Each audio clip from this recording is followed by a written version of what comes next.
आज हमारा day 22 of Semrush basic to advance master class. आज हम बात करेंगे सैमरश के कंटेंट ऑप्टिमाइजर टूल के बारे में। इसके लिए सबसे पहले आपने सैमरश में आ जाना है। देन कंटेंट में second last tool content optimizer है, इस पे क्लिक करते हैं। देन आपने अपना कंटेंट कॉपी करके यहाँ पे पेस्ट करना है। मैंने कॉपी पेस्ट कर दिया। देन यहाँ पे टाइटल और मेटा डिस्क्रिप्शन पेस्ट करना है, वो मैंने कॉपी पहले से किए हुए हैं। यहाँ पे मैं टाइटल और ये मेटा डिस्क्रिप्शन पेस्ट कर देता हूँ। देन यहाँ पे हमने कीवर्ड पेस्ट करने हैं।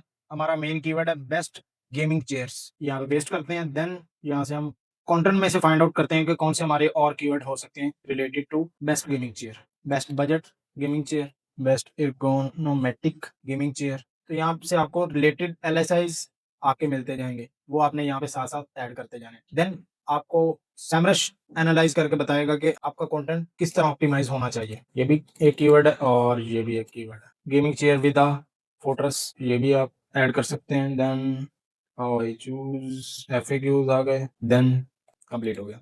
देन हम गेट इंप्रूवमेंट आइडियाज, यहाँ से आप अपना कर सकते हो। लैंग्वेज सेलेक्ट कर सकते हैं। मेरी कंट्री यूएससी है और लैंग्वेज इंग्लिश ही है। देन कैंसिल करते हैं इसको और गेट इंप्रूवमेंट आइडियाज पे क्लिक कर देते हैं। देन सैमरश 1 to 2 मिनट लेगा और आपका कंटेंट को इंप्रूवमेंट के आइडियाज देगा, एसईओ के एस्पेक्ट से, रीडेबिलिटी के एस्पेक्ट से और आपके टोन ऑफ वॉइस के एस्पेक्ट से। देन इसने ये बता दिया कि आपका कंटेंट गुड है, बट देन यहाँ से आपको इंप्रूवमेंट आइडियाज भी मिलेंगे। टिप्स पे क्लिक करते हैं।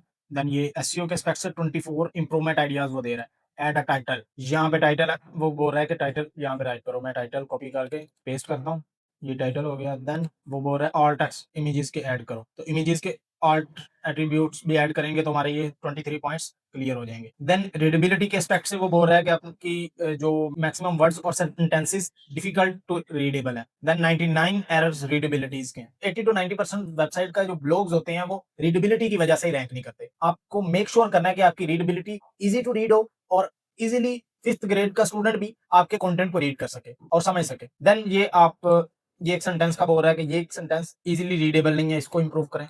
हम इसको भी इंप्रूव कर सकते हैं। यहाँ से आप जितनी भी, ये ज्यादातर डिफिकल्ट टू रीडेबल उन सेंटेंसेस को बोलता है जो जिसमें बहुत ज्यादा वर्ड्स ऐड हुए होते हैं एक सेंटेंस में। आपने मेक श्योर करना है कि आपका सेंटेंस शॉर्ट हो, जिसकी वजह से आपका यूजर आपसे कनेक्ट कर पाए और फुल आपके ब्लॉग को रीड करे, जिसकी वजह से आपकी वेबसाइट का डुअल टाइम भी इंक्रीज होगा और गूगल आपको आपकी वेबसाइट को गूगल पे टॉप पे रैंक भी करेगा और लॉन्ग टर्म के लिए सस्टेन भी रखेगा। देन इंप्रूवमेंट आइडियाज को आपने फॉलो करते हुए अपने कंटेंट को ऑप्टिमाइज करना। आप ये देखें, ये इस पॉइंट के बारे में बोल रहा है कि ये वाला पैराग्राफ डिफिकल्ट टू रीडेबल है। आपने ये भी पॉइंट को फॉलो करना है कि अपने बहुत ज्यादा लंबे पैराग्राफ नहीं लिखने, स्मॉल स्मॉल पैराग्राफ और स्मॉल स्मॉल सेंटेंसेस इंक्लूड करने अपने कंटेंट में। इसकी वजह से भी आपका कंटेंट ऑप्टिमाइज हो सकता है और आपकी रीडेबिलिटी भी इंक्रीज हो सकती है। देन टोन ऑफ वॉइस पे जाते हैं, तो टोन ऑफ वॉइस में भी ये कुछ सेंटेंसेस में बताता है कि आपका यहाँ पे न्यूट्रल वॉइस है, फॉर्मल होनी चाहिए थी। तो डिफरेंट आपको आइडियाज मिलेंगे कि आपने किस तरह अपने कंटेंट को राइट करना है और ऑप्टिमाइज करना है। देन यहाँ पे आप एआई चैट भी कर सकते हैं कि मुझे टाइटल सजेशन दो, मुझे मेटा डिस्क्रिप्शन सजेशन दो, मुझे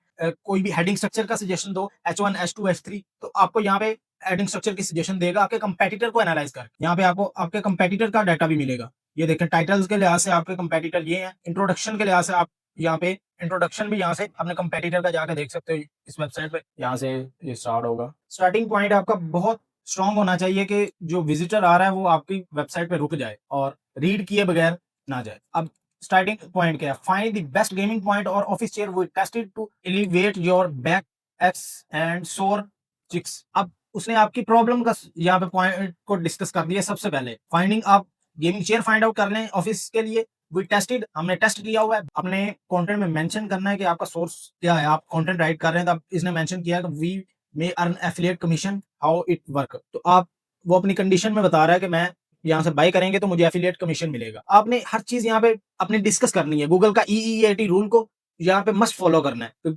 आपका जो भी विजिटर आ रहा है उसको हर चीज पता हो कि आप किस तरह क्यों ये आर्टिकल राइट कर रहे हैं। अगर आप ये सारे एस्पेक्ट्स को कवर करेंगे तो गूगल आपको मस्ट टॉप पे रैंक करेगा। देन यहाँ पे आप इमेजेस का आइडियाज भी ले सकते हैं अपने कंपेटिटर से, वहां से ऑल टेक्स्ट का आइडिया भी ले सकते हैं। और ये स्ट्रक्चर आपके कंपेटिटर का जो हेडिंग स्ट्रक्चर है सारा, ये H1 H2 जो भी सारी उसकी हेडिंग्स हैं, ये भी आप यहाँ से एनालाइज करके अपनी हेडिंग स्ट्रक्चर को इंप्रूव कर सकते हैं। आर्टिकल फॉर इंस्पिरेशन, आर्टिकल कोई इस तरह का कंपेटिटर है जो मोस्ट रेलिवेंट आपके साथ, सैमरश उसका भी आपको आइडिया देगा कि इस वेबसाइट से भी आप एनालाइज कर सकते हो ये आपका मोस्ट रेलिवेंट कंपेटिटर है। और इससे इसके कंटेंट को एनालाइज करके इससे स्ट्रॉन्ग आर्टिकल राइट करके इसको बीट कर सकते हैं गूगल साथ। इस कंटेंट ऑप्टिमाइजर टूल को यूज करके आप अपने लोकल बिजनेस, ई-कॉमर्स स्टोर या ब्लॉगिंग वेबसाइट का कंटेंट को 100% ऑप्टिमाइज कर सकते हैं सिस्टमैटिकली।